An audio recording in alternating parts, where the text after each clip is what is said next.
a table and a seat for everyone is going to be critical and definitely a part of it. So it sounds cliche, but you have to create that seat at the table in order to definitely make sure that everyone is represented and have a voice. Join us as today's hosts, Justine Malama and Anthony Zoller, interview Michelle Barnes, Director of Commercial Strategy, and John Major, Director of National Accounts at Kellanova. They are driving innovation and forging impactful partnerships to elevate the food service industry through collaboration and creativity.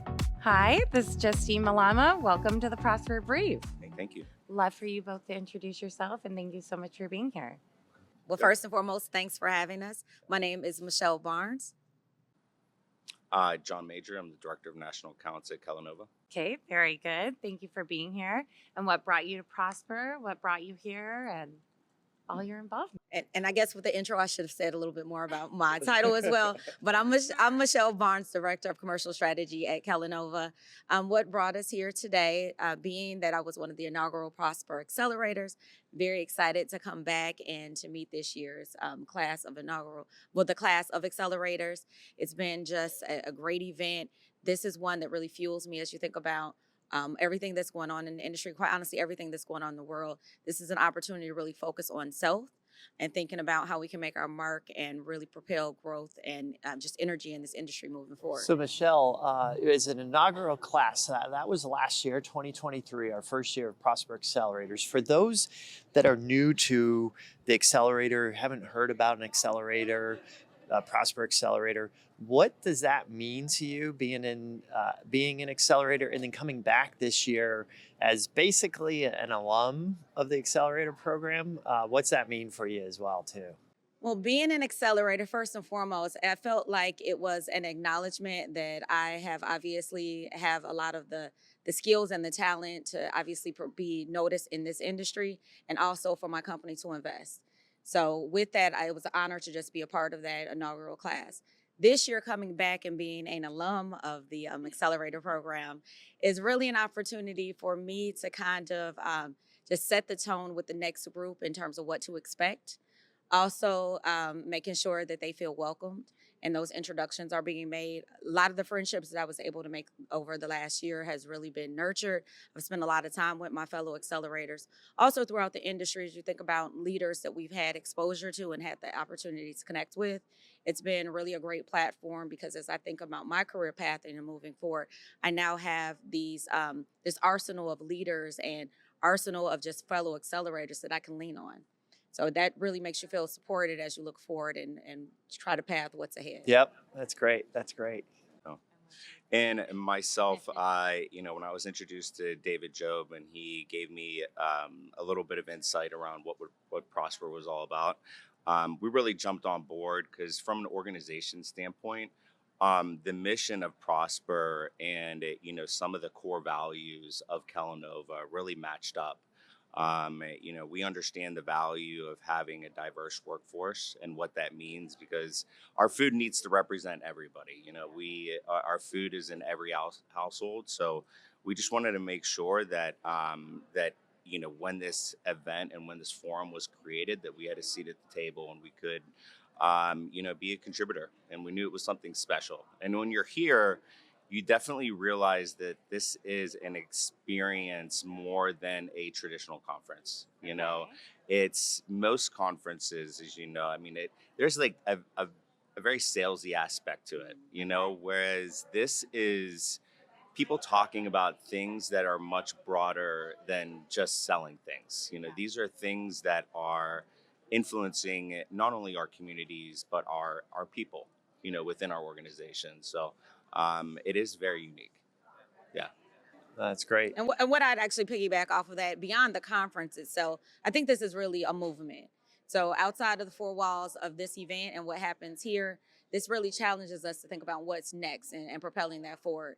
And it's not just the Accelerators and John being here and being such a close colleague, he's really been an advocate and a supporter. And that's part of the mission and what we need as far as this. You just don't need the people that necessarily need to be acknowledged and need to be, have that bridge to get you there from the career. But those supporters, they're equally just as important because together that collective effort is really what's propelling things forward. Yep.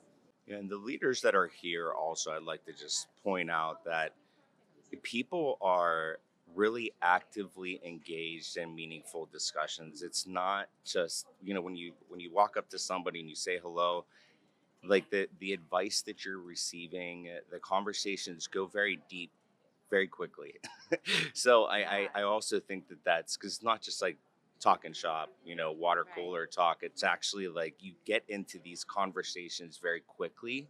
And I think that, when it's one conversation after another, it's very impactful when you walk away from it, you go to your hotel room and you're like, wow, like that was a lot of information that I received, but really good nuggets of information around people's experiences. And I mean, just some of the vulnerability that you see, Yeah. just people on stage as well. It's, again, it's just different. When you're here, Good.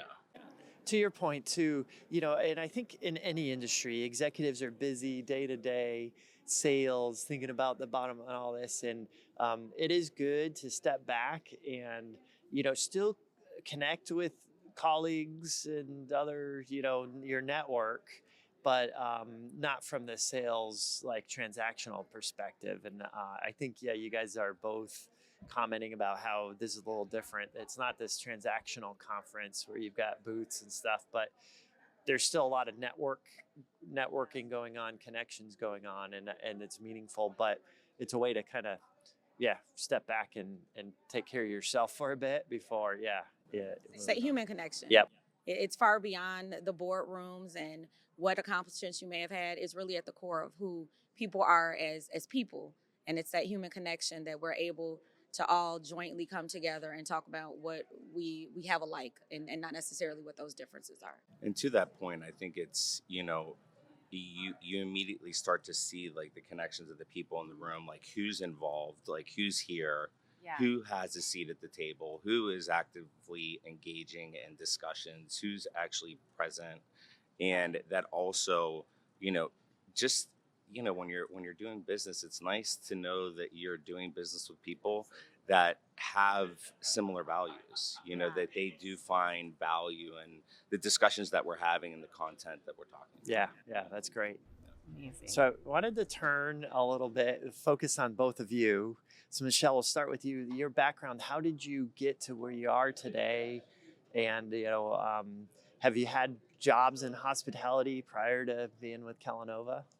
I definitely have. My journey has twisted and turned a few times in terms of where I've landed, and thankful for every step on the journey. So I actually started my path in the food service marketing space. I actually started with a food service marketing agency out of Chicago, where I worked on multiple manufacturer accounts. So ironically, Kellogg's was one of our clients back then. So I had an opportunity to work within the Kellogg's account, in addition to a lot of other manufacturers in their food service business. After spending a couple of years there, I actually went in-house and did marketing for Popeye's Louisiana Kitchen, which was at the time based out of Atlanta. And I worked extensively with their franchisees on field marketing and bringing some of their national promotions to life at a local level. It was really a great opportunity because outside of Popeyes, the national brand, to really connect with the franchisees and understand their individual stories and some of the hardships they were experiencing at the individual units.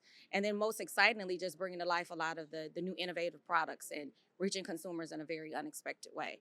So after nearly 7 years at Popeyes, I had opportunity to move on to Wingstop, based out of right outside of Dallas, and spent some time with Wingstop doing a similar role in field marketing. And that brand was quite honestly just growing so extensively, it was on fire.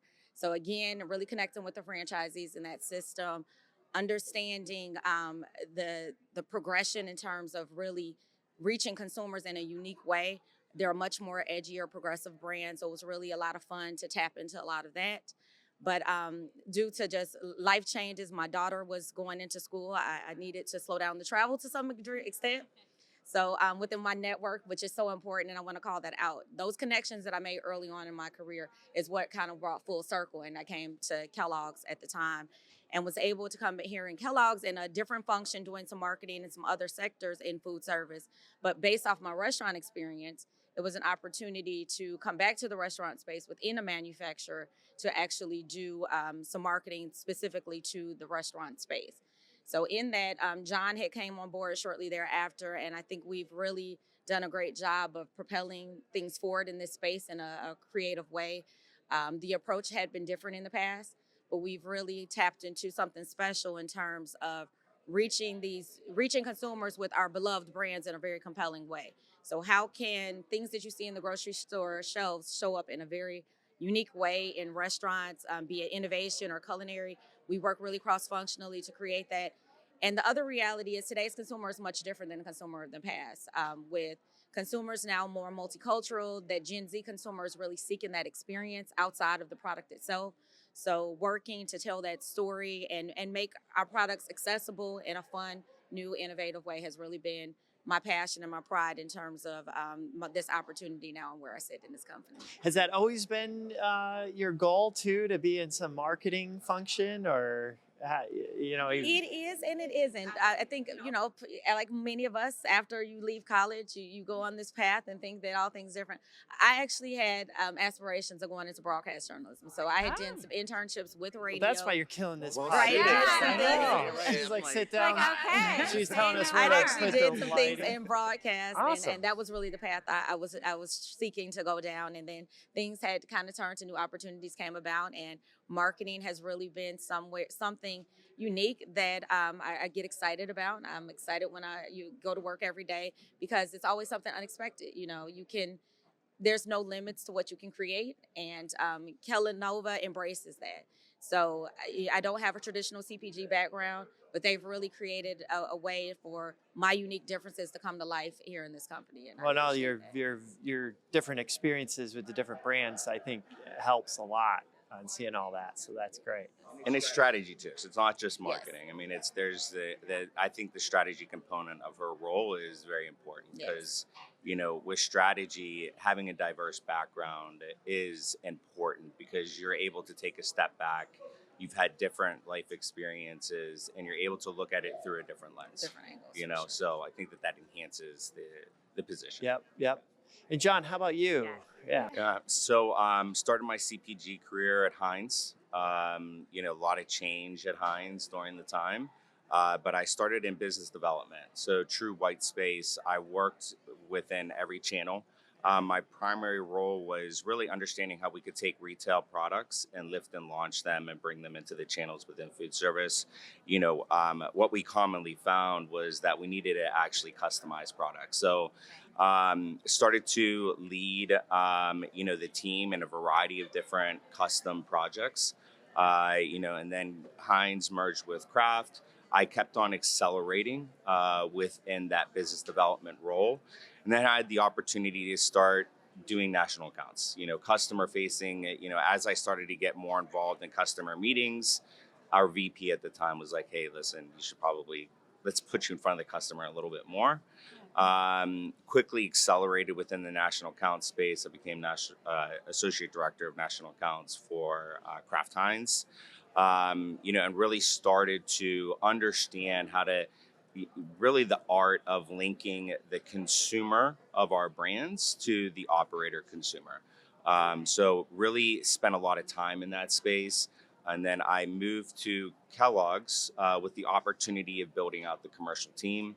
There was only one person on the team at the time. And the strategy at the time was really, let's throw as much stuff against the wall as possible and see what sticks. That does not work in this space because it's really like, hey, wait a second, there's an operator and the operator has, consumers that are coming to the operator. Like, let's really try to add value there. So we built out the team.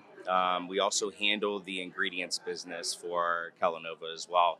A little bit of a different animal, but we've really enjoyed the ride. So that adding value to the operator, how do you do that? If you could tell us a little bit about that. So it's really about understanding our consumer and understanding where our consumers are, understanding the operators. What are they looking for? Like, what problem are they looking to solve? And really understanding how our brands can complement their strategy. We have the power of our brands, the power of our channels, And really for us, it's not just about selling food, which makes us unique, I think, in that respect. So, selling food is great. Anybody can sell food, but it's really how are we making sure that it's a sustainable offering? And how are we making sure that it's successful once it launches? So, that's really where Michelle comes in and leans into our agency partners and leans into the organization to say, hey, listen, here's the business case, here's the reason to believe, and this is why we need more money to help these guys. Okay. Basically. Yeah. Yeah. But it's really about, how are we making sure that it's successful? How are we making sure that it's just not, a one-time hit, right? And obviously there's a lot of selling that's required internally too. Like, why does it make sense for us to partner with this brand? Because it's a trade-off, and it's mutually beneficial. So that story really has to be robust, and it's really important and really a key part of our go-to-market strategy. Great. Great. And that's the other reality. We have some brands that are, legacy brands that bridge the gap amongst generations. So tapping into that and making sure that nostalgic piece comes through, but also consumers, the younger consumer doesn't necessarily want to know that their grandmother ate that product, but making it, progressive at the same time. So we're trying to make sure that there's an opportunity to bridge the gap in terms of the generations and reimagine what those brands can be on these restaurant menus. And the other thing that John mentioned, I really want to highlight, is we plan congruently with that customer to make sure it's not just our strategy bestowed on them, also understanding what their strategy is so we can together create something compelling that quite honestly works within the strategy of both companies.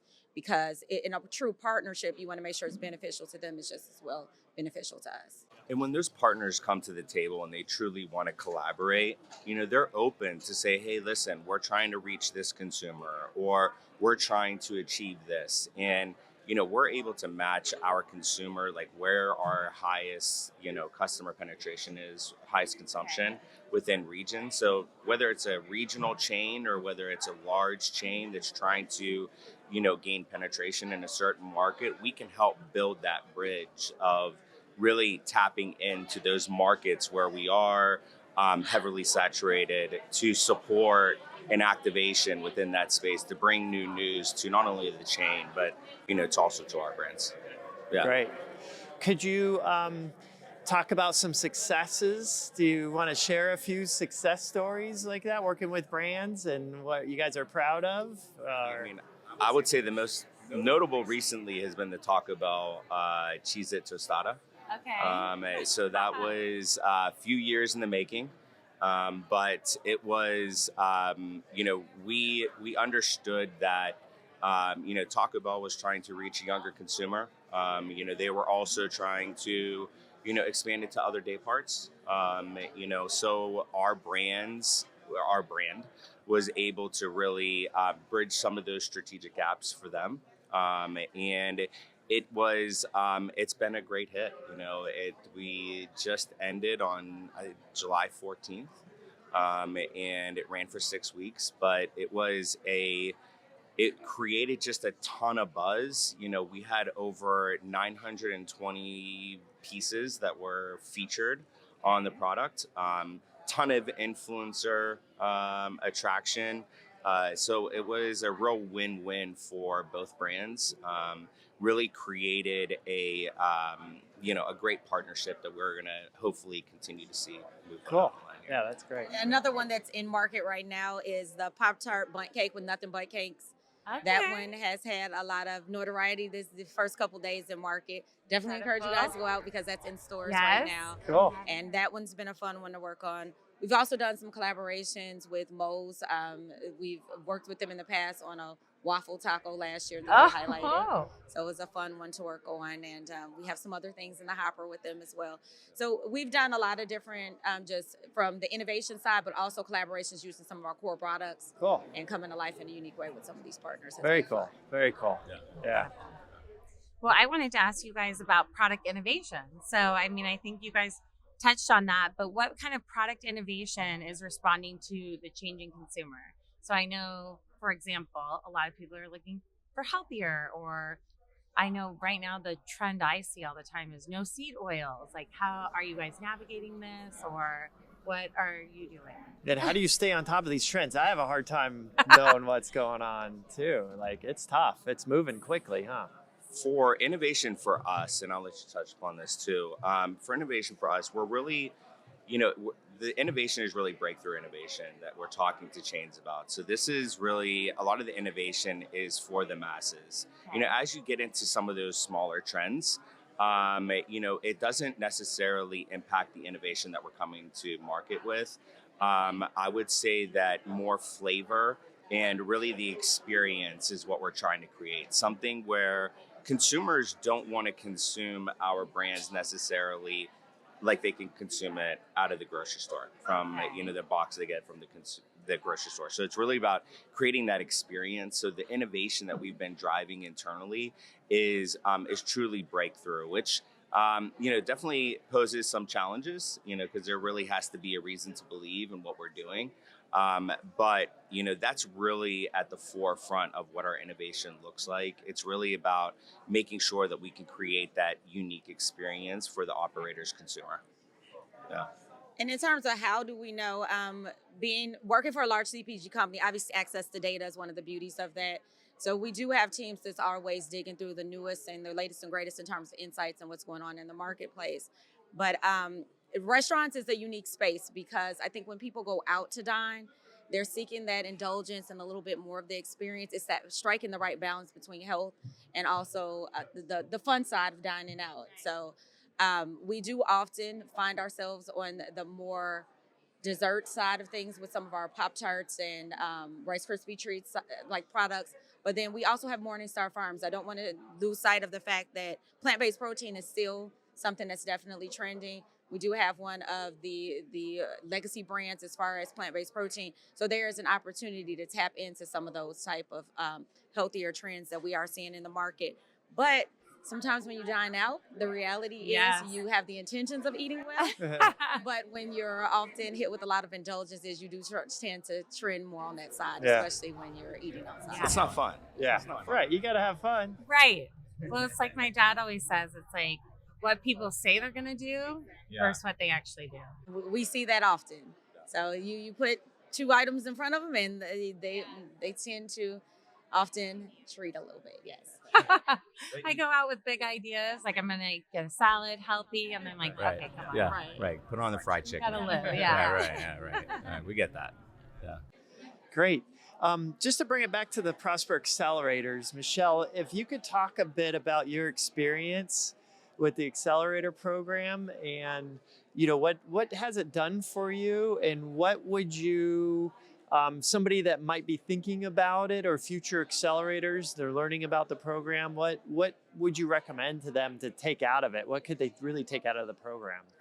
So the program, to me, it has given me this new extended family, I'll be honest with you. We were just joking the other day around, there's even Christmas and getting the Merry Christmas notes and stuff like that. It's the little things that make all of the difference.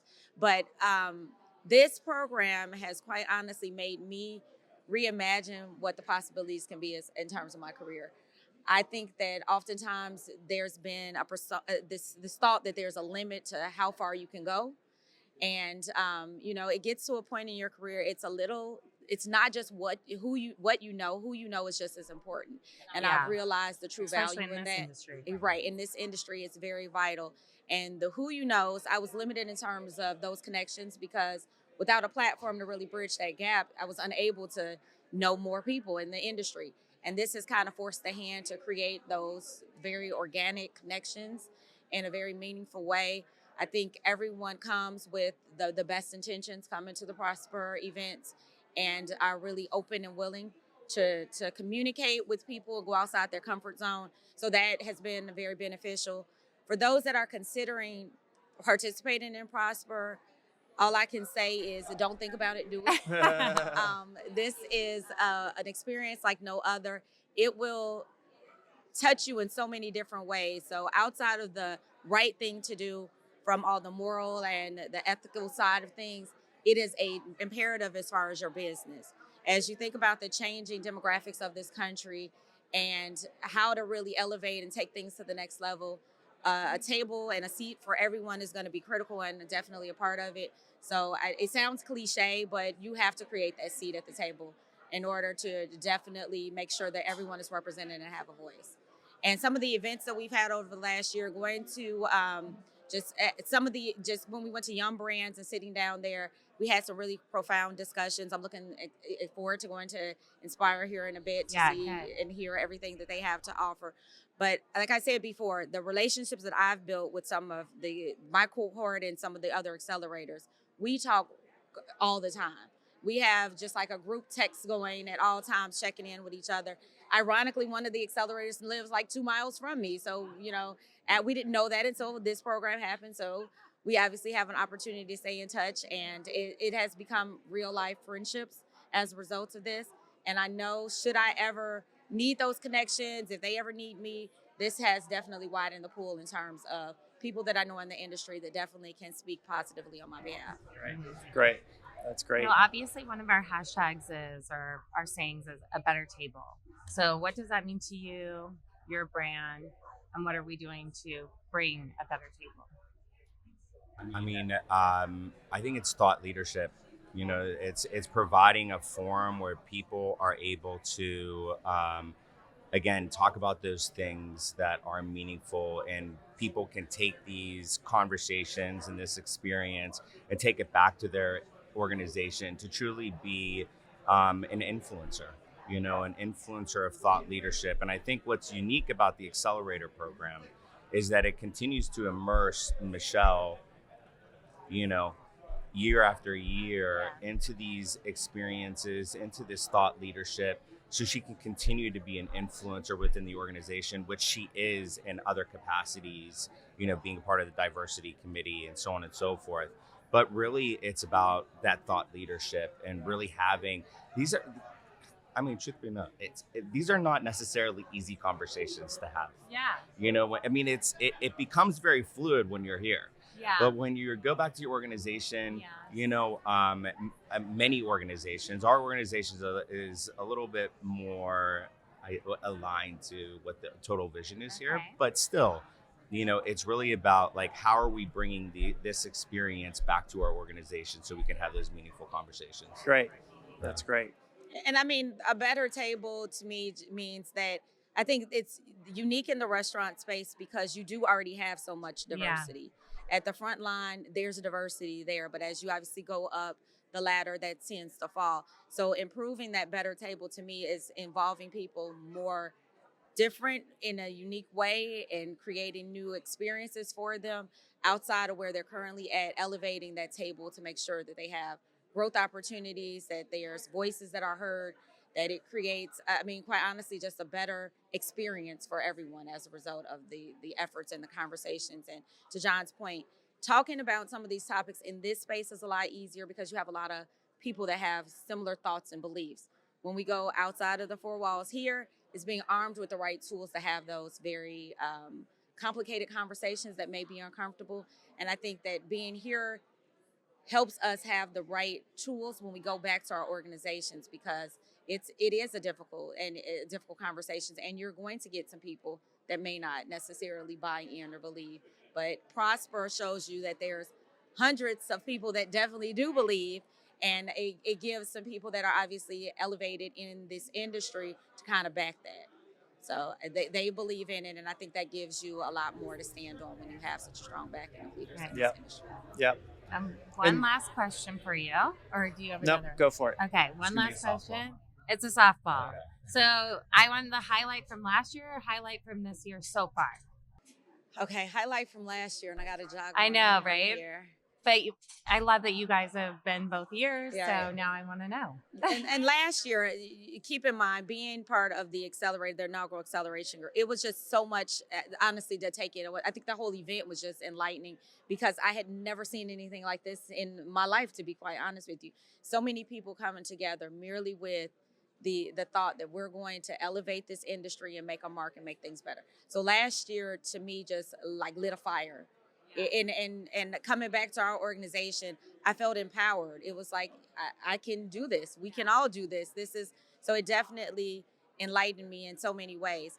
Coming back this year and seeing the new accelerators come in and being able to interact and see their experience and how they've come in has been enlightening to me. And also the reunion with my fellow accelerators and seeing some of the leaders that we encountered last year, seeing the next year, how everyone has grown and how everyone is coming back with so much excitement still that hasn't faded.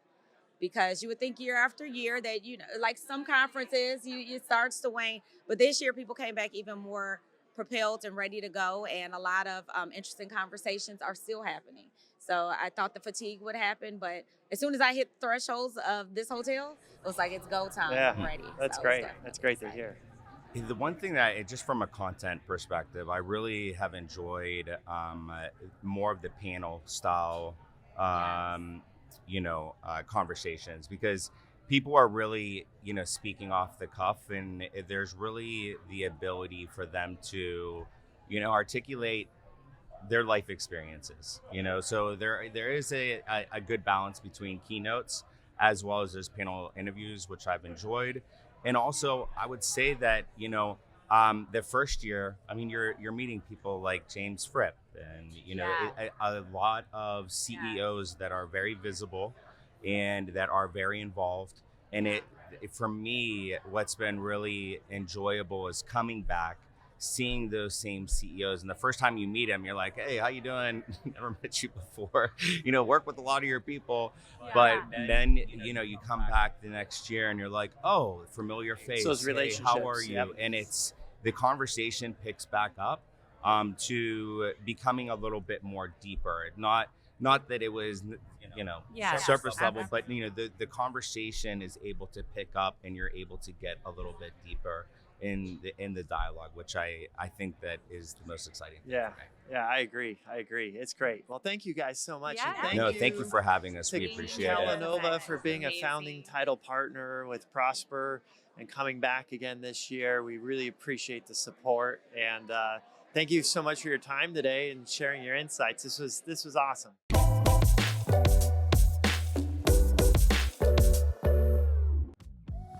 Thank you for tuning in. We hope you enjoyed today's episode with Michelle Barnes and John Major. If you're inspired by their insights on leadership, collaboration, and industry transformation, be sure to like, subscribe, and follow us as we bring you more stories from trailblazers shaping the future of our industry. We'll see you next time here on the Prosper Brief.